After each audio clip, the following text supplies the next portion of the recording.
I'm Jessica Winters, 32, and until last Christmas, I thought my family was unbreakable. Then my phone lit up with Dad's voicemail. Christmas is off. Expect a call from my lawyer. 6 years earlier, I'd co-signed their $380,000 mortgage when they couldn't qualify a loan. That night, I didn't argue or plead, just texted understood and quietly removed my name from their loan. What followed was 48 hours of silence, then a tornado, 68 missed calls, panicked texts, and their lawyer practically begging for answers. Family drama during the holidays hits differently, so grab your hot chocolate and let me know in the comments if you've ever had a Christmas disaster that changed everything. If you're new here, I'd love to know where you're watching from, and don't forget to subscribe to join our community of survivors and thrivers. Growing up in Mapleton, a picturesque suburban neighborhood just outside of Portland, I was the daughter who could do no wrong in my father's eyes. Dad, Robert Winters, was a commercial real estate agent with a booming laugh that could fill our two-story colonial home. Mom, Linda, worked part-time as a dental hygienist and spent the rest of her time volunteering at church or hosting neighborhood gatherings. We were that picture-perfect American family that decorated our house with more Christmas lights than anyone else on the block and had matching pajamas for Christmas morning photos. Dad would wake us up at dawn with his special eggnog recipe, and Mom would already have cinnamon rolls baking in the oven. My younger brother Michael and I would race downstairs knowing that Dad had spent hours arranging presents under the tree to create what he called the perfect Christmas tableau. Every December, we'd drive around looking at lights while singing carols at the top of our lungs, stopping for hot chocolate at Gregory's Diner where the waitresses knew us by name. Those memories feel like they belong to a different lifetime now. Warm, golden, untainted by the reality that would eventually surface. The shift in our relationship was so gradual that I barely noticed it happening. After college, when I landed, my first marketing job in Chicago, Dad proudly told everyone his daughter was making it big in the city. I wasn't, not really. I was sharing a tiny apartment with 2 roommates and eating ramen more often than not. But I was independent and building something for myself. When the 2008 financial crisis hit, Dad's real estate business suffered badly. Properties weren't selling, commissions dried up, and suddenly, the parents who had always seemed financially secure were calling me with temporary money problems. At first, it was small things, helping with Michael's college textbooks, covering Mom's car repair. I never hesitated because they had given me everything growing up. By the time I turned 26, I had moved back closer to home and was climbing the corporate ladder at a digital marketing firm. That's when their mortgage troubles began. They had refinanced at the worst possible time, and their adjustable rate had skyrocketed. I still remember Dad's voice breaking when he called to tell me they might lose the family home. "Just a rough patch, Jessie," he assured me, but the fear in his voice was unmistakable. Without a second thought, I agreed to co-sign their new mortgage for $380,000. My credit was excellent, I had a stable job, and the loan officer assured me it was just a formality. My parents would make all the payments. "You're saving our home, sweetheart," Mom had whispered, hugging me tightly in the bank parking lot after signing the papers. For a while, everything seemed fine. I bought my own condo, advanced in my career, and started building my savings again. But subtle shifts in our dynamic emerged. When I couldn't make it home for my cousin's wedding because of a work commitment, Dad made pointed comments about forgetting where you came from. When I started dating Ryan, who worked as a high school history teacher, Mom repeatedly asked if I was settling because you could do so much better with your potential. My brother Michael, who had dropped out of college and moved back home, always backed our parents in every disagreement. "That's just how they are," became his mantra, whenever I expressed frustration at their intrusion into my life choices. The entitlement crept in so slowly I barely recognized it. Dad calling to borrow money for a golf club membership because I deserve something nice after all these years of hard work. Or Mom casually mentioning they were remodeling their kitchen, and since you're on the mortgage anyway, we just added a little to the home equity line. Each time I expressed concern, they'd remind me of all they'd sacrificed for me growing up. I started noticing a pattern. Their financial emergencies often coincided with my bonuses or promotions, which they somehow always knew about before I told them. The tightness in my chest when my phone displayed home calling became a physical warning sign I ignored for too long. By my 30th birthday, I had loaned them over $45,000 that was never repaid, co-signed their mortgage, and was listed as a guarantor on 3 of their credit cards. Yet somehow, whenever I achieved something, a promotion, my condo renovation, or my relationship with Ryan becoming serious, they found ways to minimize it or shift the conversation back to their needs. I was their successful daughter when they introduced me to friends, but in private, I was increasingly feeling like an ATM with emotional collateral. Last December marked my 3rd year with Ryan, and we'd recently moved into a beautiful craftsman-style house just 30 minutes from my parents. After years of cramped apartment Christmases or celebrating at my parents' house where I was still treated like a guest rather than family, I was thrilled to host the holidays in our new home. I spent weeks planning every detail, ordering a 9-foot Douglas fir, collecting family recipes, and hand-making personalized stockings for everyone, including Michael's new girlfriend Amber, whom I'd never met. Ryan teased me about my color-coded shopping lists and the spreadsheet tracking each gift purchase. But he supported my excitement, helping me string lights along our porch railing and assemble the new dining table that would finally fit the whole family. "This Christmas is going to be perfect," I told Ryan as we placed the angel atop our tree. "Everyone together in our home. It feels like a fresh start." Ryan had squeezed my hand but said nothing, his silence communicating what I wasn't ready to hear. The first red flag appeared 3 weeks before Christmas when I called Mom to confirm their arrival time. "Oh, honey, Dad and I might be a little late on Christmas Eve. We have to stop by the travel agency to finalize some details," she mentioned casually. "Travel agency? Are you planning a trip?" I asked, arranging pine cones in a bowl for the coffee table centerpiece. "Just a little Caribbean cruise for February," she replied. 35 years of marriage deserves a celebration, don't you think? I agreed, of course, but something didn't add up. Just 2 months earlier, they had called asking if I could help with their property tax payment because they were a little short this quarter. After hanging up, I searched for the cruise line Mom had mentioned and discovered their basic package started at $3,200 per person, not including excursions, drinks, or flights to the departure port. My stomach tightened with a familiar feeling.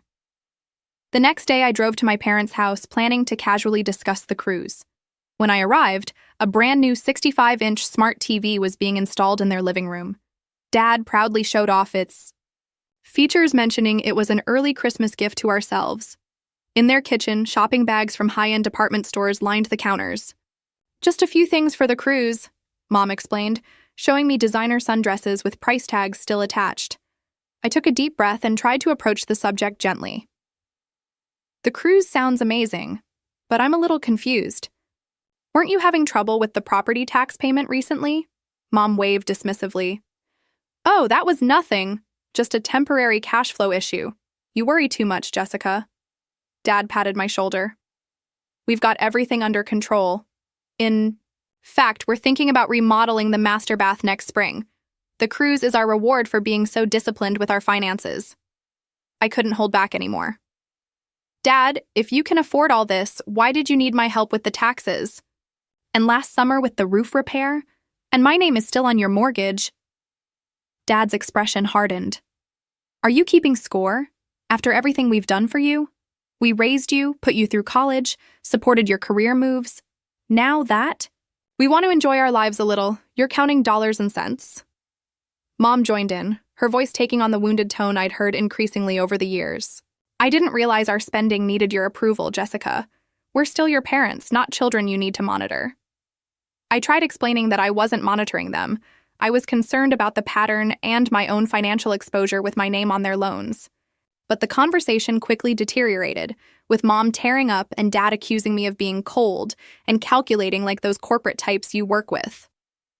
When I left, nothing was resolved. That evening, Ryan found me staring at our Christmas tree, the lights blurring through my tears. After I explained what happened, he said gently, "Jess, I've watched this cycle repeat for the 3 years we've been together. They claim hardship, you help, then discover they're spending lavishly. It's not sustainable, and it's not fair to you." Deep down, I knew he was right, but acknowledging the truth about my parents felt like a betrayal. The next week, Michael called. "Mom's really upset about your visit," he began without preamble. Why are you giving them grief about the cruise?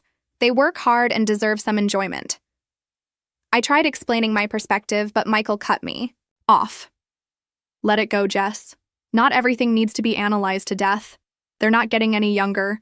Just let them enjoy their lives without the guilt trip. When I mentioned my financial concerns, he scoffed. You make plenty of money. It's not like you're struggling. Before hanging up, he added, just don't ruin Christmas with this attitude, okay? It's the one time of year we're all together. 2 days later, Dad called with news that they'd decided to get new carpeting installed before the holidays, to make the house nice for when you all visit after Christmas dinner at your place. When I reminded him that we had planned for everyone to stay at our house Christmas Eve and day, he said dismissively, well, your mother wants to wake up in her own bed on Christmas morning. We'll just come for dinner. All my careful planning, the guest room preparations, the Christmas morning brunch menu, the stockings waiting to be filled, suddenly seemed pointless. When I expressed disappointment, Dad's voice turned cold. I think you've forgotten something important, Jessica. We're still the parents in this relationship. If you push this mortgage business or try to control our spending again, there will be consequences. This attitude of yours needs to stop before you damage this family permanently. December 23rd began like any other day. I woke early, made coffee, and reviewed my final Christmas preparations while Ryan slept in. The house smelled of pine and cinnamon, and despite the tension with my parents, I felt a quiet satisfaction, looking at our beautifully decorated home. Everything was ready for the perfect Christmas, even if it wouldn't unfold exactly as I'd planned. The notification for a new voicemail came as I was wrapping Ryan's final gift. Seeing Dad on the caller ID, I assumed he was calling with another change to the Christmas plans. I pressed play and put the phone on speaker while continuing to fold the wrapping paper corners. His voice stopped me cold. Jessica, this is your father. After discussing things with your mother, we've decided that Christmas is off this year, at least with you. Your constant questioning of our finances and life choices has become intolerable. We're your parents, not your children or your clients. Since you're so concerned about money, you should expect a call from our lawyer after the holidays about removing your name from our mortgage. You've made your priorities clear, and sadly, family isn't among them. Don't call back. We need space from your controlling behavior. The gift ribbon slipped from my suddenly numb fingers. I replayed the message, certain I had misunderstood something. The second time was worse. The cold fury in Dad's voice, the finality of his words. My vision blurred, and a strange ringing filled my ears. This wasn't a negotiation or even an argument. It was a complete severing. Ryan found me sitting motionless among scattered wrapping paper, staring at nothing. When I wordlessly handed him my phone and played the message, his expression shifted from concern to disbelief to anger. This is unbelievable, Jess. After everything you've done for them? And they're threatening you with a lawyer? He knelt beside me, taking my ice-cold hands in his. What do you want to do? Call them back? Go over there? For several minutes, I couldn't speak. Memories cascaded through my mind. Dad teaching me to ride a bike, Mom bandaging my scraped knees, family vacations where we'd laughed until our sides hurt. But other memories surfaced too. The subtle guilt trips, the escalating financial demands, the dismissal of my boundaries, the conditional nature of their approval. In that moment, something crystallized within me, a clarity I'd been avoiding for years. No, I finally said, my voice steadier than I expected. I'm not going to call or go over. That's exactly what they want. Me panicking, begging for reconciliation, promising to ignore their financial irresponsibility. Not this time. Ryan watched me carefully. So, what will you do? I picked up my phone, typed a single word, understood, and sent it to my father. That's it? Ryan asked, surprised at my terseness. For now, yes, I replied, a plan already forming in my mind. But I'm done being financially entangled with them. If they want to talk lawyers, I'll beat them to it. That afternoon, while Ryan finished Christmas shopping, I researched mortgage co-signing laws in our state. What I discovered surprised me. As a co-signer who didn't live in the property, I had legal pathways to remove myself from the mortgage without their permission under certain conditions. I made calls to 3 different financial advisors, finally finding one who could see me immediately. Walking into Laura Mendez's office that afternoon felt like the first decisive step toward freedom. "Your situation is unfortunately common," she said after I explained everything. "Family financial entanglements are among the most complicated to unwind emotionally and legally." She reviewed the mortgage documents I'd brought, her expression growing more concerned. "Jessica, did you realize they've taken out 2 home equity lines of credit since you co-signed?" I hadn't known. Further analysis revealed they had borrowed against nearly all the available equity in the home, an additional $120,000 beyond the original mortgage. "The good news," Laura explained, "is that you're only on the primary mortgage, not these equity lines. But given their spending patterns and these threats, we need to act quickly to protect you." She recommended a specific attorney specializing in real estate law, making a call that secured me an appointment for later that day. The attorney, Marcus Chen, reviewed my documents and confirmed what Laura had suggested. I could petition for removal based on proof that I no longer had financial interest in or benefit from the property, combined with evidence of the co-borrower's threatening behavior. "It's not instantaneous," he warned, "but we can expedite the process given the circumstances. The bank will ultimately make the final decision, but with your excellent credit history and their recent borrowing activity, you have a strong case." Walking to my car afterward, I felt a strange mixture of grief and determination. I was about to sever one of the most fundamental financial ties to my parents, a step that would likely change our relationship forever. For a moment, my resolve wavered. Should I try one more conversation? Give them one more chance to understand my perspective? Then I remembered my father's voicemail, the cold dismissal in his voice, the casual way they had leveraged my financial stability for years while dismissing my concerns. I called Ryan. "I'm doing it," I told him. "I'm removing myself from their mortgage." His response was immediate and supportive. "Whatever you need, I'm here. This is the right move, Jess." That evening, we canceled our Christmas Eve gathering plans and began the process of returning or repurposing the perishable food I'd purchased. Looking at our beautiful home decorated for a family celebration that wouldn't happen, I allowed myself 30 minutes to cry. For the family I thought we were, for the Christmas I had planned, for the relationship I now realized had been built on emotional manipulation. Then I dried my tears, opened my laptop, and began meticulously documenting every financial transaction between my parents and me over the past 6 years. By midnight, I had compiled irrefutable evidence of a disturbing pattern. Their requests always escalated after my financial successes. Their emergencies were frequently followed by luxury purchases, and their promises of repayment had never once been fulfilled. Armed with this documentation and the guidance from both financial and legal advisors, I went to bed with a plan in place and a strange sense of calm. For the first time in years, I felt like I was choosing myself, not selfishly, but in recognition that healthy relationships cannot exist alongside financial exploitation, even when it's disguised as family need. Christmas Eve morning dawned gray and rainy, matching my mood as I prepared for a day very different from what I'd planned. Instead of welcoming family for a joyous celebration, I was gathering bank statements, mortgage documents, and correspondence for my appointment with the bank. Ryan offered to come with me, but this felt like something I needed to handle alone. "I'll be fine," I assured him, trying to sound more confident than I felt.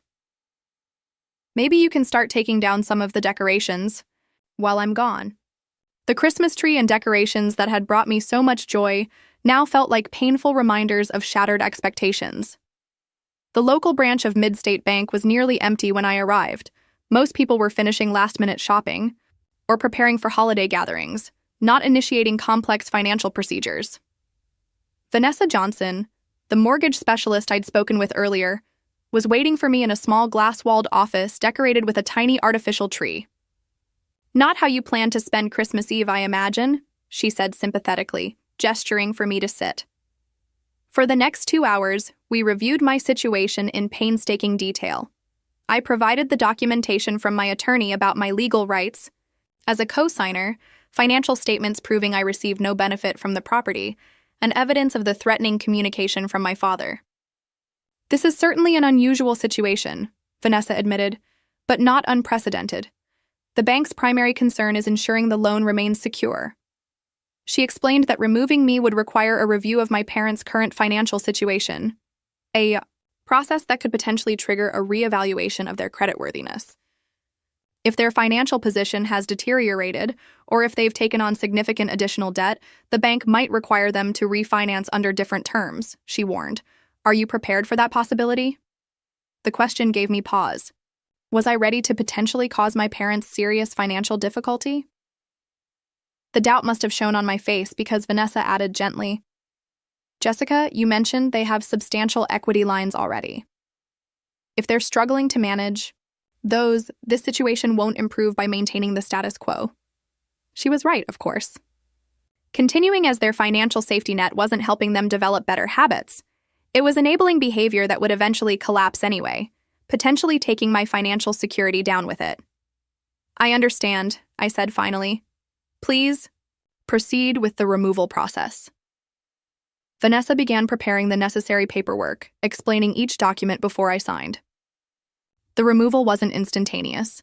There would be a review period, during which the bank would evaluate my parents' ability to maintain the mortgage without my income and credit supporting it. Best case scenario, this process is within 72 hours, due to our expedited request, she explained. It could take longer with the holidays, but I've flagged it as urgent based on the circumstances. As I signed the final document requesting my removal from the mortgage obligation, my hand trembled, slightly. This signature represented more than a financial decision. It was the first concrete step in dismantling a dysfunctional pattern that had defined our relationship for years. Walking to my car afterward, I checked my phone, half expecting angry messages from my parents. There were none, just Christmas wishes from friends and colleagues unaware of the family drama unfolding. The silence from my parents was both a relief and unsettling.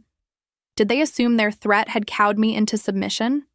Were they enjoying their Christmas Eve, believing they'd successfully put me in my place? Driving home, I passed houses with twinkling lights and families carrying wrapped presents inside, and a wave of grief washed over me. Despite everything, I mourned the loss of the family I had believed in, the one I had desperately tried to preserve through years of financial and emotional concessions. Ryan was waiting with hot chocolate and quiet understanding when I returned. How did it go? He asked, wrapping an arm around my shoulders. The process is started, I replied, leaning into his embrace. Now we wait.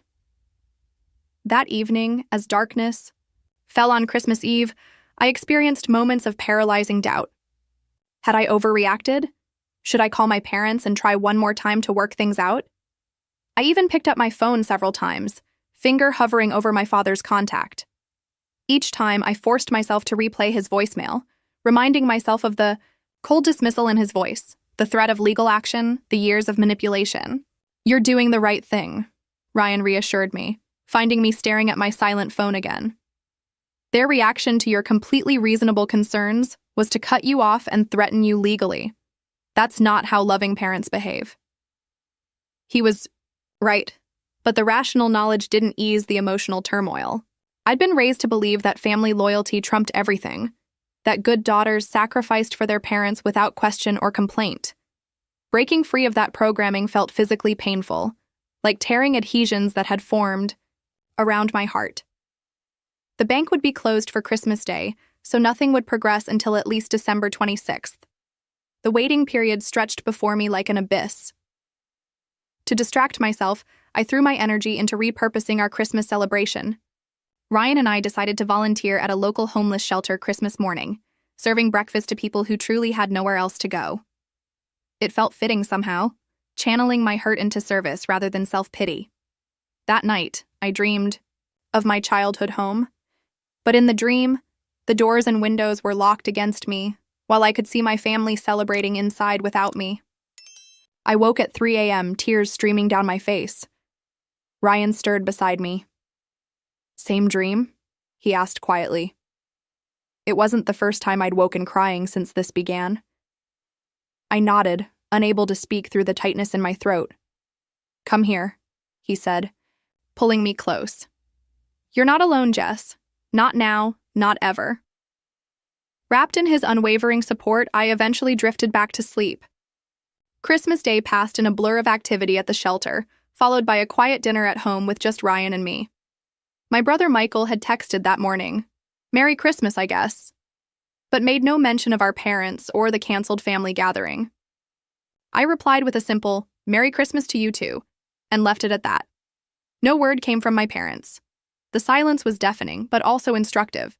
They were still expecting me to make the first move, to come begging for reconciliation. They didn't realize yet that something fundamental had changed.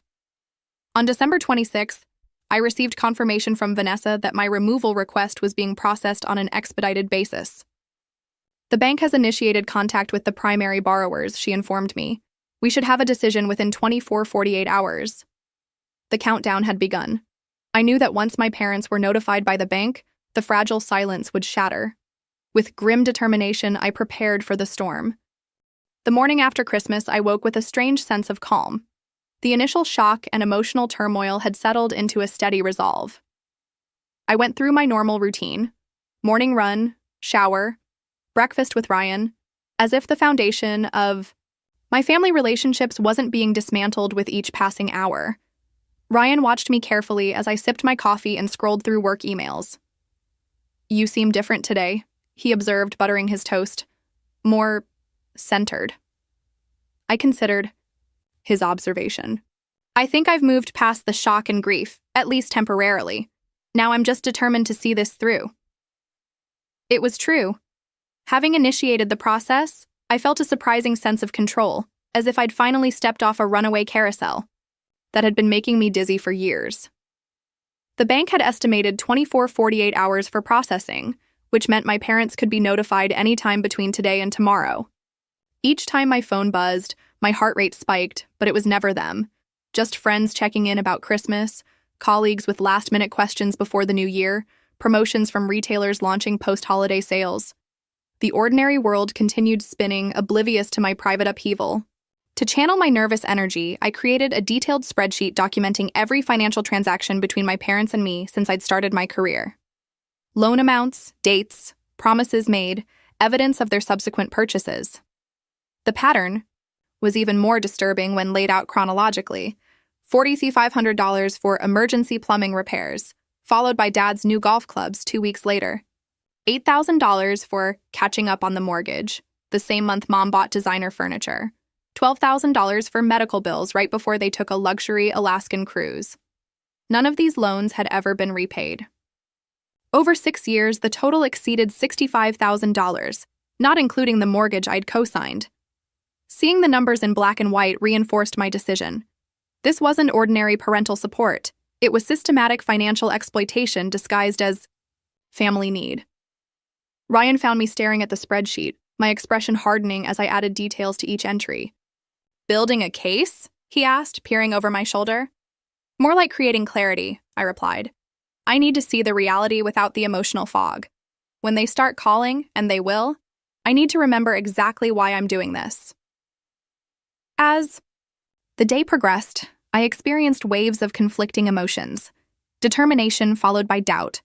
Righteous anger followed by crushing guilt. During one particularly difficult moment, I found myself on my parents' Facebook page, looking at photos. From previous Christmases, smiling family portraits that gave no hint of the dysfunction beneath the surface. "This is self-torture," Ryan said gently, closing my laptop. "Come on, let's get out of the house." We spent the afternoon walking through a nearby nature preserve, the winter sunshine and physical activity helping to quiet my churning thoughts.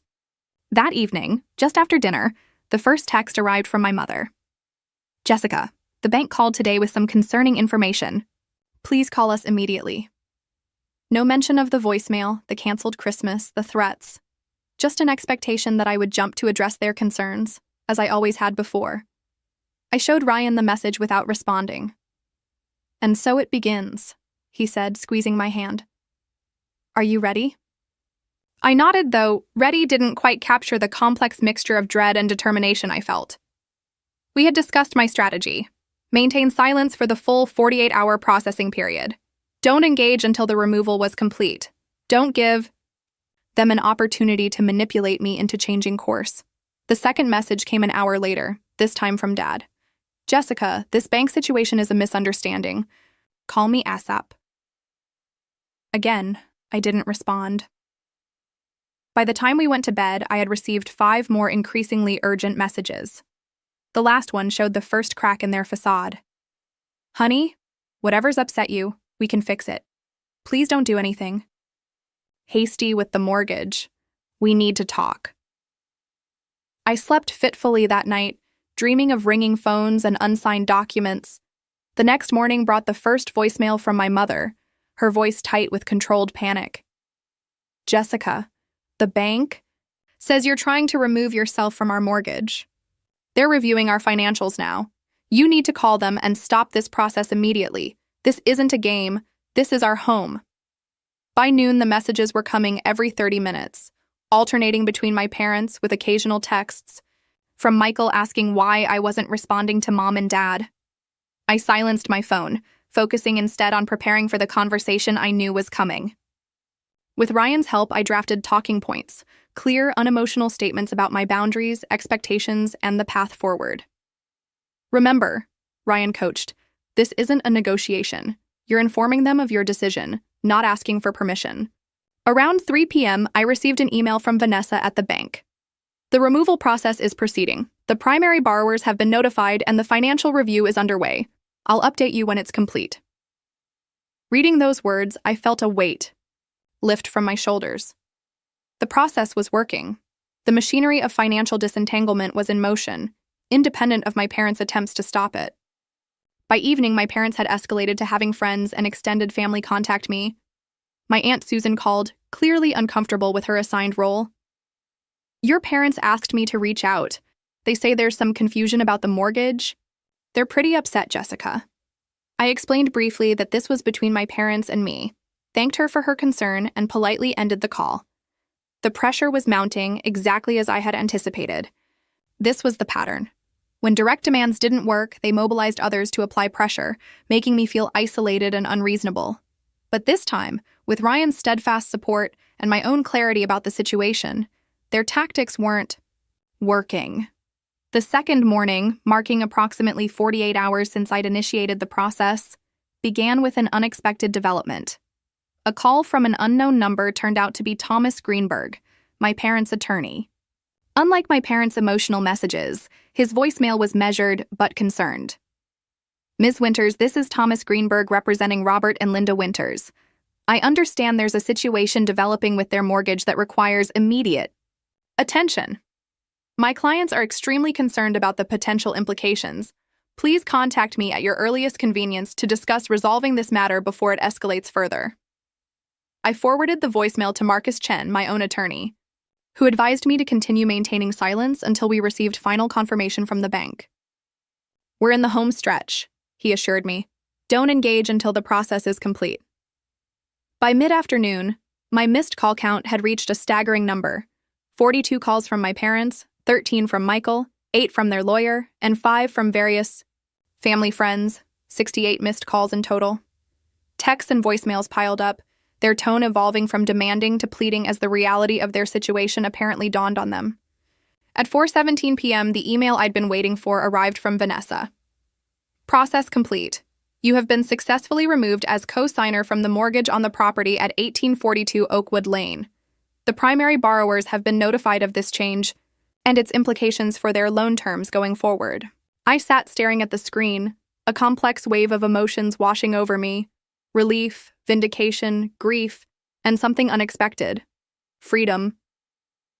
For the first time in years, my financial future was truly my own. The document attached to Vanessa's email made it official.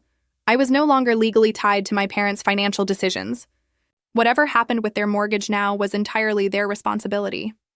The moment was bittersweet, a necessary separation, but one that carried profound implications for our relationship moving forward. I forwarded the confirmation to Marcus, who replied almost immediately. Congratulations! You've taken an important step toward financial independence. Now we can prepare for the conversation that will inevitably follow. As if on cue, my phone began ringing again, my father's name flashing on the screen with a persistence that would have intimidated me just days earlier. This time, I felt ready to answer. But not quite yet. First, I needed to center myself completely in my new reality. I turned to Ryan, who had been my anchor throughout this process. It's done, I told him, showing him the email. I'm free. He pulled me into a tight embrace. You've been so brave, Jess. I'm incredibly proud of you. Tomorrow, I would begin the process of establishing new boundaries with my family. Boundaries based on mutual respect rather than financial obligation. Tonight, I would allow myself to process the complex emotions of this necessary ending. The calls continued into the evening, but for once, I didn't feel responsible for immediately addressing my parents' crisis. Their financial reckoning had been inevitable. I had simply stopped postponing it at my own expense. As the 48-hour window closed, I prepared to enter a new phase, one where I would engage, but on completely different terms than ever before. The morning after receiving confirmation that I'd been removed from the mortgage, I woke to find 68 missed calls accumulated over the past 2 days, 37 from Dad, 22 from Mom, 5 from Michael, and 4 from unknown numbers that voicemails revealed were from my parents' lawyer. The sheer volume was staggering, nearly 3 calls per hour, around the clock for 2 days straight. I sat at my kitchen table, coffee growing cold as I methodically listened to each voicemail, documenting the progression of their reactions in a notebook. The evolution was telling. The earliest messages were commanding. Jessica, call us immediately about this bank nonsense. Then came indignation. I can't believe you would do this without discussing it with us first. This is completely irresponsible. As hours passed without my response, the tone shifted to fake concern. Honey, we're worried about you. This isn't like you. Has Ryan put you up to this? Next came thinly veiled threats. You don't want to damage our relationship permanently over a misunderstanding. Think about what you're doing to this family. By the second day, panic had set in. The bank is asking for financial statements. We don't have. They're talking about reassessing loan terms. Please, Jessica, you need to fix this. The final messages revealed desperation. Jessie, please. We could lose the house. Everything we've worked for. Don't do this to us. My father's voice, which had been so cold and dismissive in his Christmas Eve message, now trembled with fear. My mother openly sobbed in her last voicemail, begging me to call them back. The messages from their lawyer, Thomas Greenberg, were more measured but conveyed increasing urgency. Ms. Winters, my clients are facing potential significant financial restructuring due to your actions. I strongly encourage you to contact me to discuss potential remedies before their position deteriorates further. Michael's messages were the most personally cutting. What the hell, Jess? Mom's having anxiety attacks. Dad hasn't slept. All because you're throwing some tantrum about Christmas? Grow up and fix this now. The irony of being told to grow up by my younger brother who still lived rent-free with our parents was not lost on me. Ryan sat beside me as I finished the last voicemail, his expression a mixture of concern and support. How are you feeling? He asked quietly. I considered the question carefully. Oddly calm, I replied finally, and certain. For the first time in years, I feel certain about setting these boundaries. I called Marcus Chen, my attorney, updating him on the barrage of communication and seeking his guidance before responding. This reaction is exactly why we expedited the process, he noted. They clearly relied on your financial backing more than they admitted. Now that you've heard them out, I think it's time for a clear, documented response from our side. Following Marcus's advice, I spent the afternoon crafting a comprehensive email to my parents, their lawyer, and Marcus.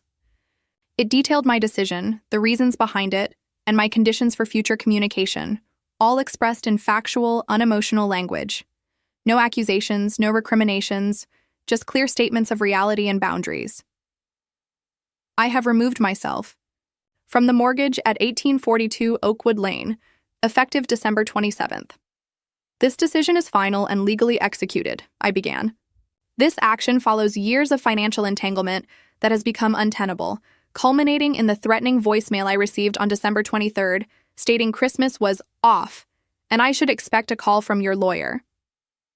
I attached a transcript of that voicemail for reference, along with a summary of the $65,000 in unpaid loans over the past 6 years. I continued.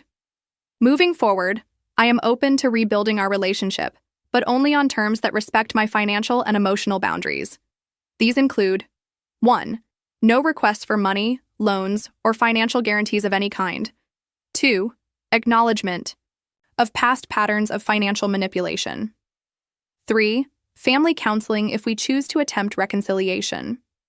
I concluded. I am taking a 30-day break from communication to allow everyone time to process this change. After January 27th, I welcome conversation that respects these boundaries. Any contact attempting to manipulate, threaten, or pressure me before that date will result in an extended period of no contact. After reviewing it with Ryan and making a few adjustments, I sent the email, then immediately turned off my phone. 30 days of peace, I said, looking at Ryan with a mixture of determination and relief. I need that time to rebuild my sense of self without their voices in my head. Ryan nodded, understanding completely. I think that's wise. They need time to accept that their old tactics won't work anymore. We had anticipated that my parents might escalate to showing up at our house, so we had made arrangements to stay with Ryan's brother in a neighboring city for a few days. As we packed overnight bags, I felt a strange sense of being a refugee from my own family, displaced by toxic dynamics I could no longer tolerate. The next morning, before we left, a certified letter arrived from Thomas Greenberg. Inside was a formal response that struck a markedly different tone from his urgent voicemails. My clients have asked me to evaluate their options regarding the mortgage situation. Upon review of the documentation, I must advise them that your removal as co-signer was executed legally and appropriately.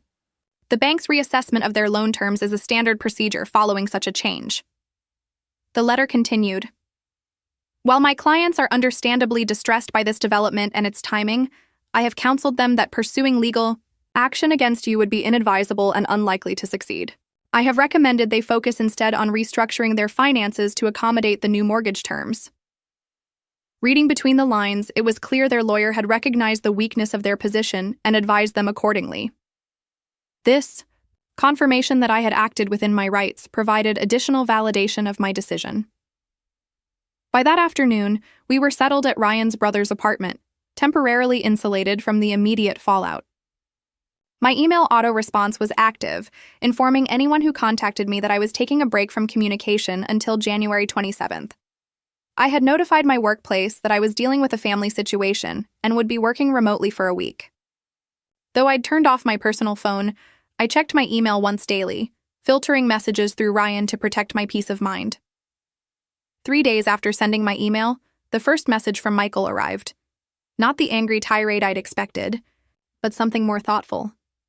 Jess, I was wrong to come at you like I did. I didn't know about Dad's voicemail or all the money they've borrowed.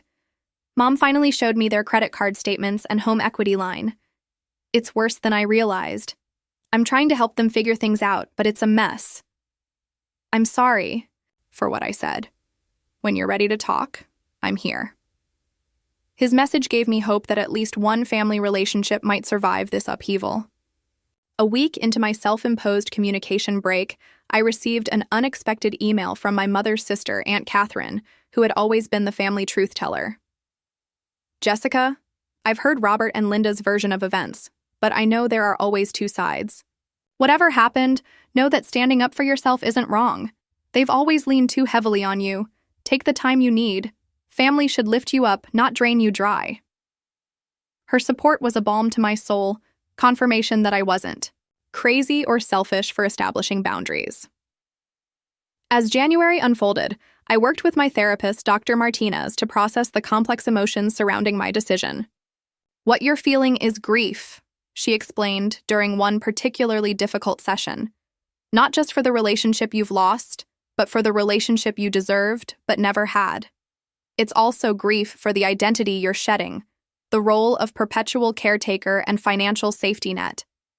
With her guidance, I developed a communication plan for eventually re-engaging with my family, a structured approach that included recognizing manipulation tactics, setting clear time limits for conversations, and having prepared responses for predictable scenarios. You're not cutting them off permanently, Dr. Martinez reminded me. You're creating a healthier dynamic that protects your well-being. That's not selfish. It's necessary for any relationship to be sustainable. As the end of January approached, I felt stronger and clearer than I had in years. The constant anxiety that had accompanied every interaction with my parents had diminished, replaced by a calm certainty about my boundaries. I was ready for whatever came next, whether reconciliation on new terms or the painful acceptance that some relationships cannot be salvaged if one party refuses to acknowledge harmful patterns. On January 26th, the day before my communication break was set to end, I received a brief email from my father, the first direct contact from either of my parents since my boundary-setting message. It contained just 3 sentences. We've met with a financial advisor to address our situation. Your mother and I would like to talk when you're ready. We understand things need to change. It wasn't an apology or an acknowledgement of the pain they'd caused, but it was a start. A small indication that perhaps they were beginning to recognize the reality of our new dynamic. Tomorrow, I would respond, taking the first careful step toward whatever our relationship would become. But it would be on my terms, with my boundaries firmly in place, and with the knowledge that I was no longer financially tethered to their choices. 24 hours after receiving my father's brief email, my self-imposed communication break officially ended. After carefully considering my response with input from both Ryan and Dr. Martinez, I sent a short reply. I appreciate your willingness to talk. I suggest meeting at Riverside Cafe this Saturday at 11 a.m. I'll be bringing Ryan for support.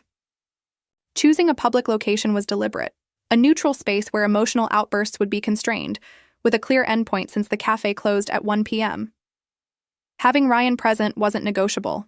I needed his grounding presence to help me maintain my boundaries. Dad replied within minutes. We'd prefer to meet at home, just family. His attempt to control the terms wasn't surprising.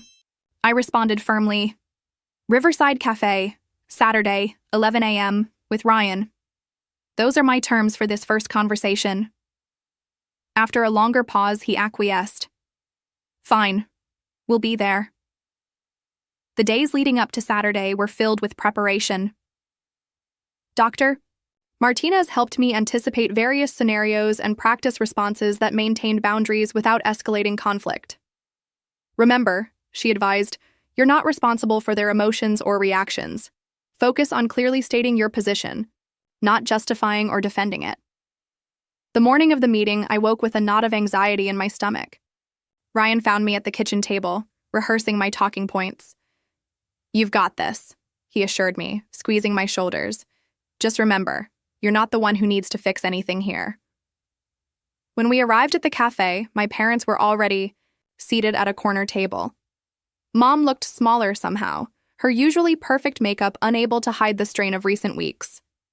Dad sat rigidly, his jaw tight. Neither stood to hug me, the first indication that this was indeed a different kind of family meeting.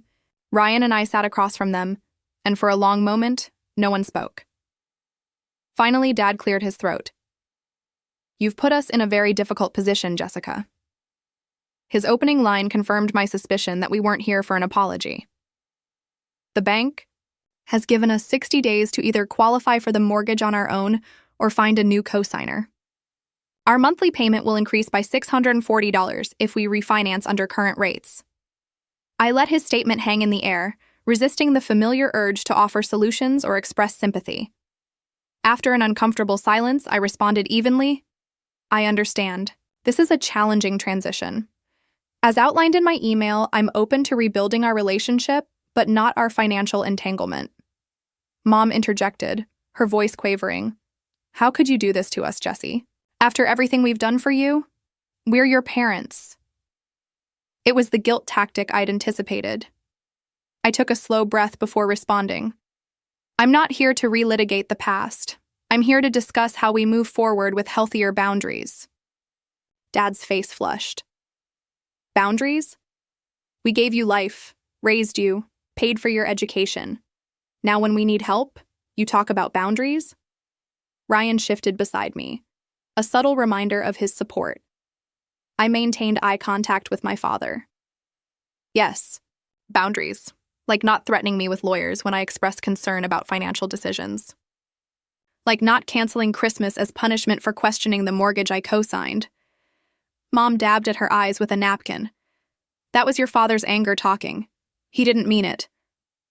He did mean it, I countered calmly. And it was the culmination of a pattern, not an isolated incident.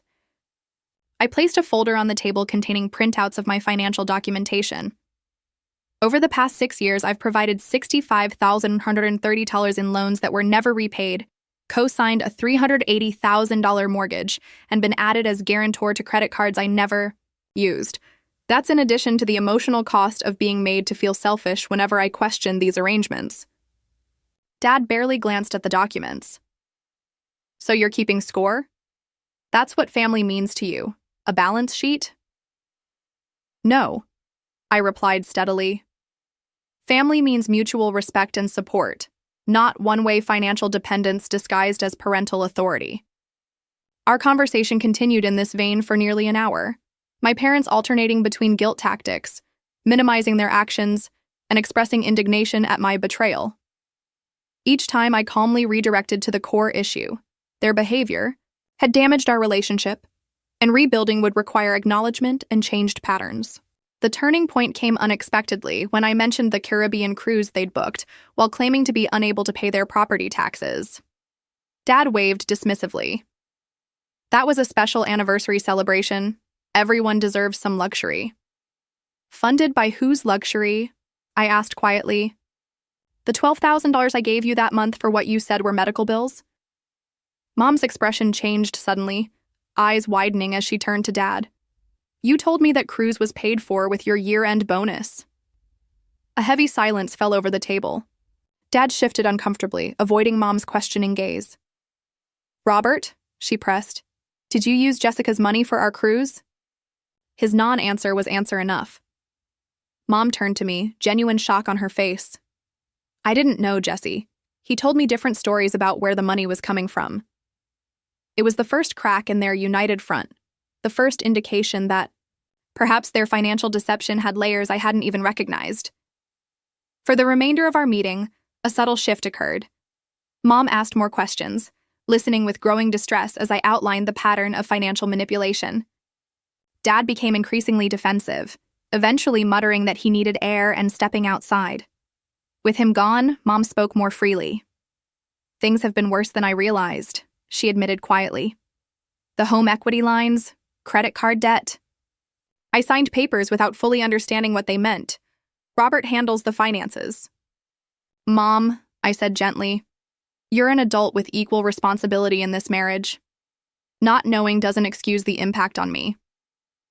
She nodded slowly, tears spilling onto her cheeks. I know, I don't know how we got here. Or how to fix it. As we prepared to leave, Dad returned, his expression closed and defensive. I outlined my conditions for moving forward: financial transparency, family counseling, and absolute adherence to the boundary of no money requests. And if we refuse these conditions? Dad asked stiffly. Then we'll have very limited contact, I replied simply. I won't subject myself to patterns that have proven harmful. Outside the cafe, Ryan held my hand tightly as we watched my parents drive away. You did amazing, he said. How are you feeling? Lighter, I realized, like I've finally said things I've needed to say for years. The aftermath of our confrontation unfolded in unexpected ways. That evening, Michael called, his first direct contact since his apologetic email. Mom's a mess, he began, but without his earlier accusatory tone. She says she didn't know about a lot of the financial stuff, that Dad kept her in the dark. And you believe her? I asked cautiously. He sighed heavily. I don't know what to believe anymore. I found papers in Dad's office yesterday. They've remortgaged the house twice. There are credit cards I never knew about. It's worse than either of us realized, Jess.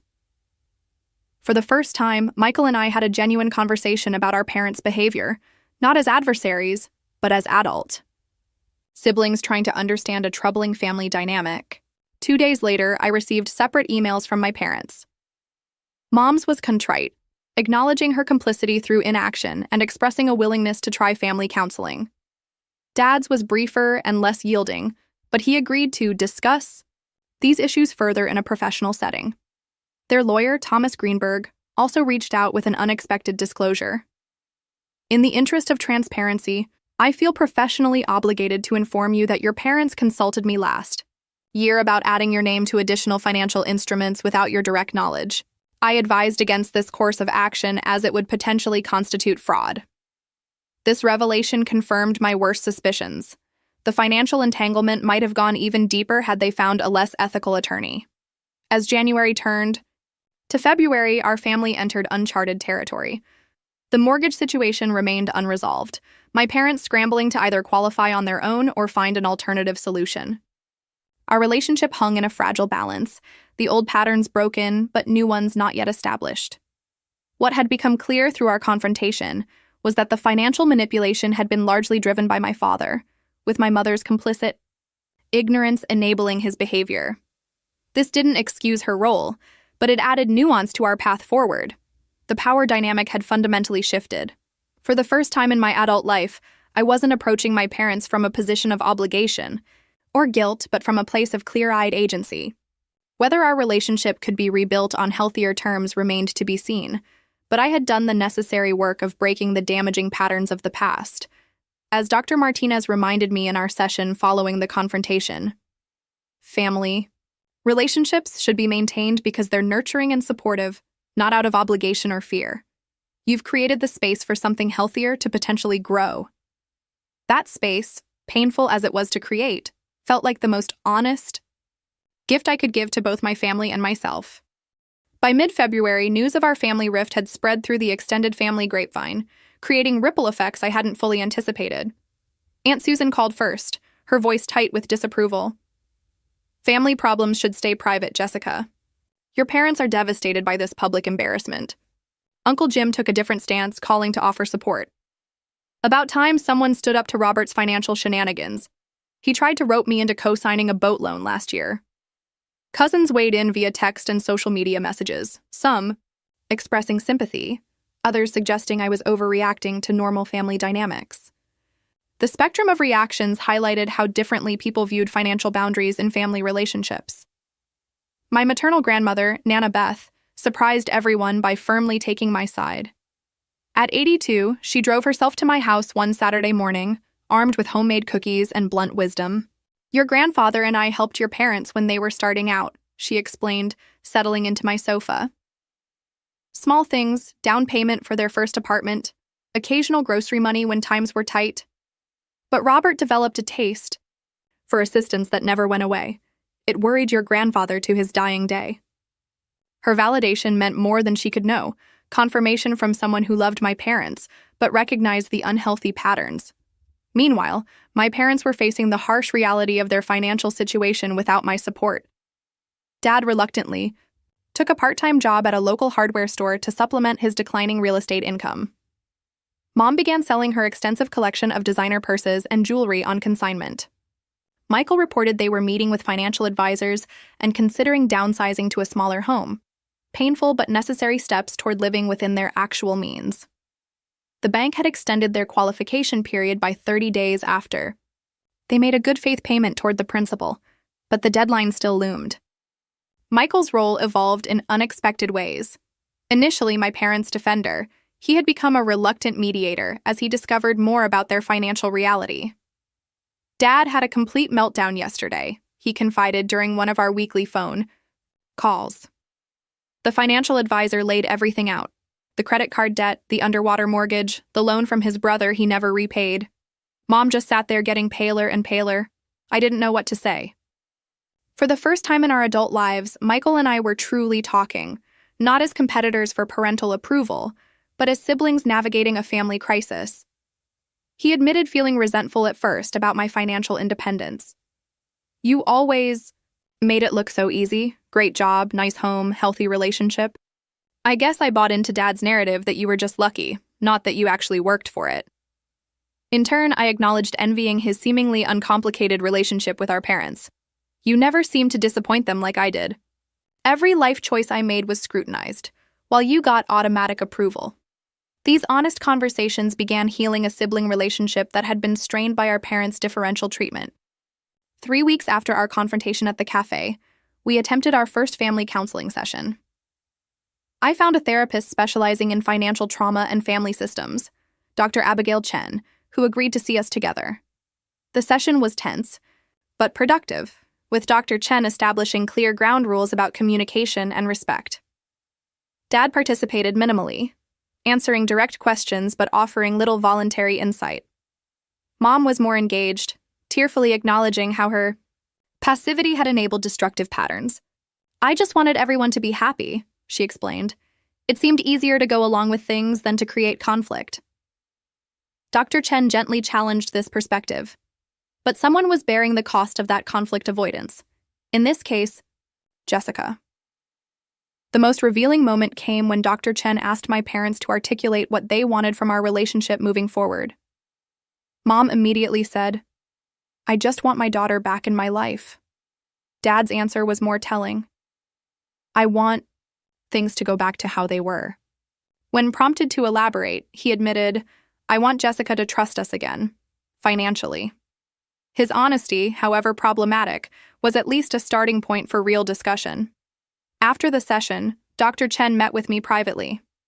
"Your father shows signs of financial dependence disorder," she explained. "It's similar to other dependencies. The brain develops reward pathways around getting financial support, making it extremely difficult to change the behavior without significant intervention." She recommended I maintain firm boundaries while they worked through their issues, suggesting separate counseling for my parents alongside our family sessions. The next month brought small, hesitant steps toward rebuilding. Mom began meeting me for coffee weekly without Dad, our conversations gradually becoming more authentic. During one such meeting, she confessed, "I've been looking at our old Christmas photos. Remember how you always wanted to put the star on top of the tree? Robert would lift you up on his shoulders even when you got too big, and you'd both laugh about how you'd topple over." Her eyes welled with tears. "I keep thinking about how we got from there to here." It was the first time either parent had expressed nostalgia for our relationship without using it as emotional leverage. Progress with Dad was slower and more complicated. At our third family counseling session, he finally admitted feeling humiliated by needing financial help. "A father should provide for his family, not the other way around," he stated gruffly. "Every time Jessica succeeded, it reminded me of my failures." This revelation explained so much about his behavior: the minimizing of my accomplishments, the escalating financial demands after my promotions, the constant reminders of all he had done for me.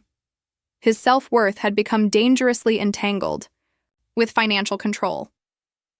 By early April, my parents had made their decision about the house. They would sell it and move to a smaller condo that they could afford without financial support.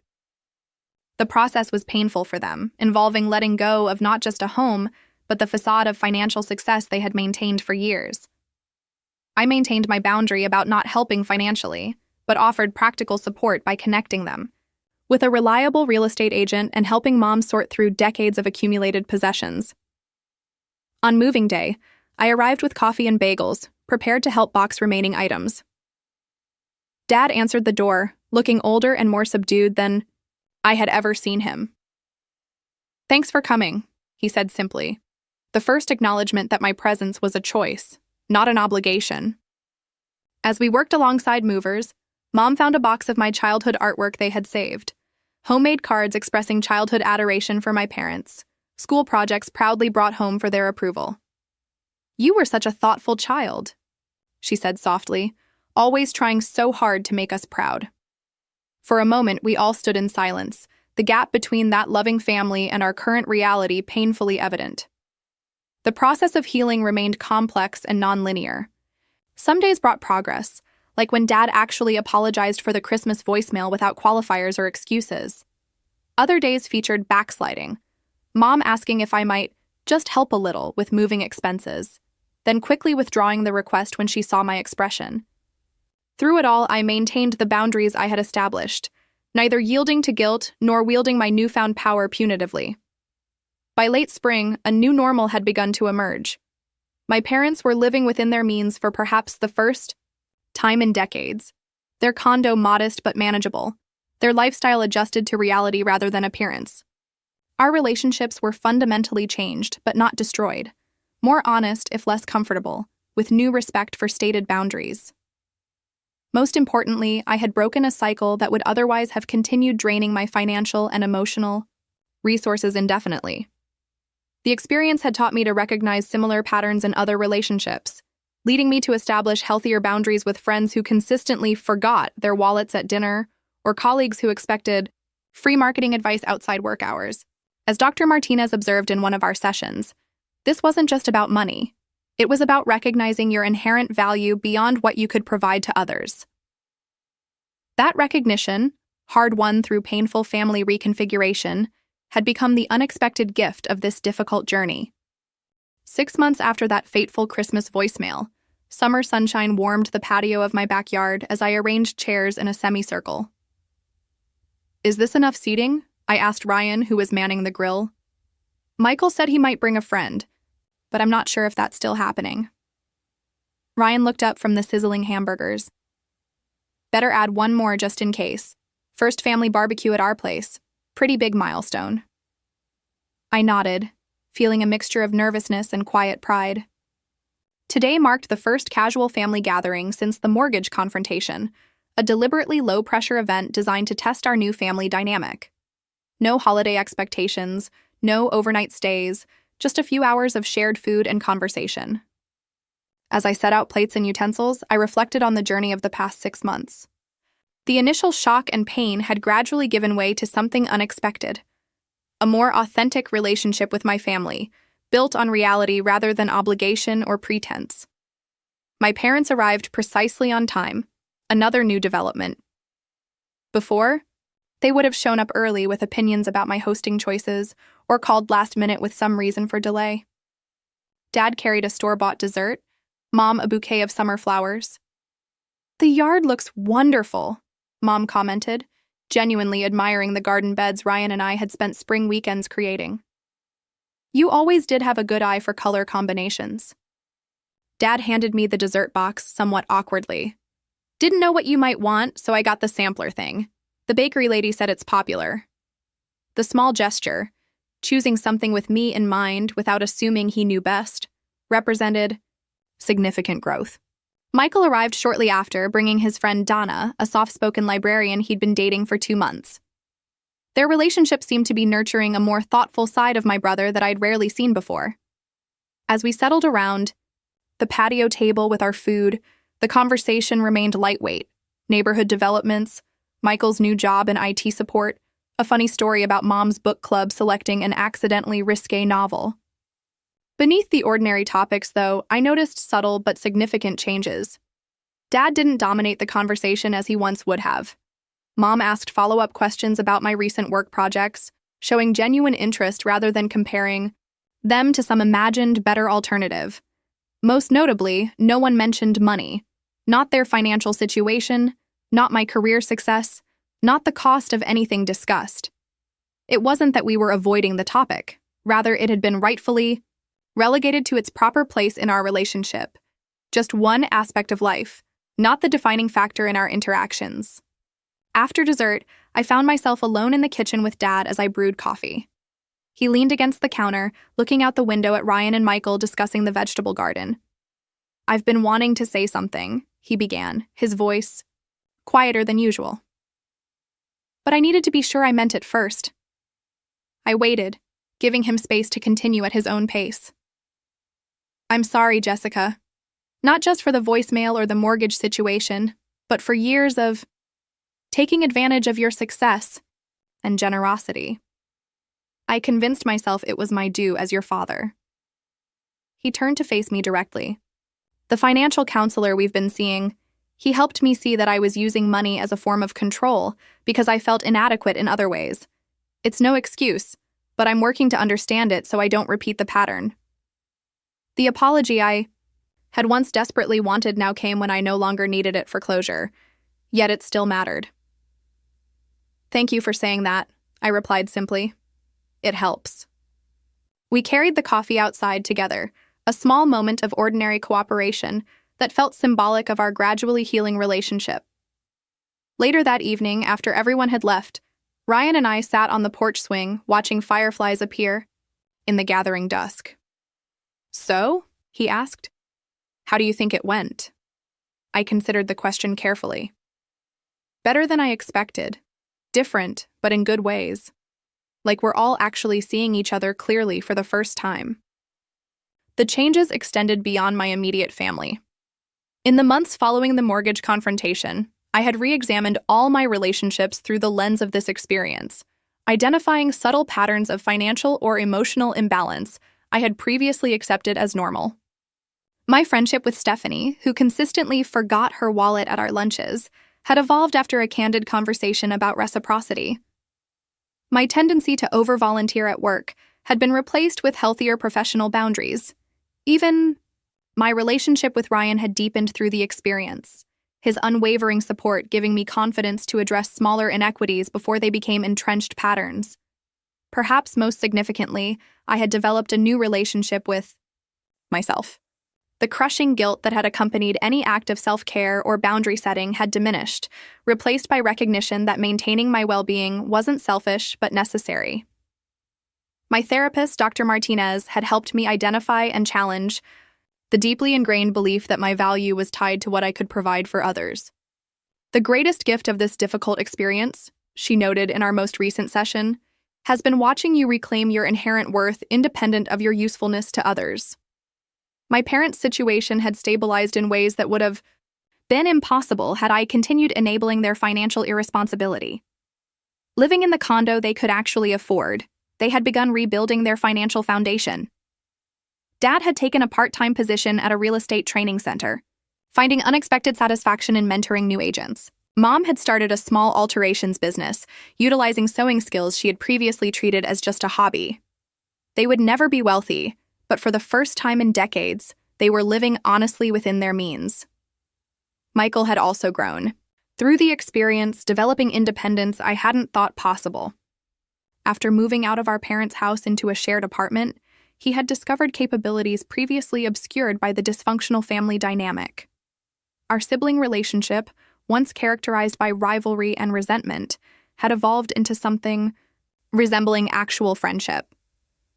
As summer transitioned to fall, we created new holiday traditions. Instead of the elaborate, financially strained celebrations of the past, we planned simpler gatherings focused on connection rather than appearance.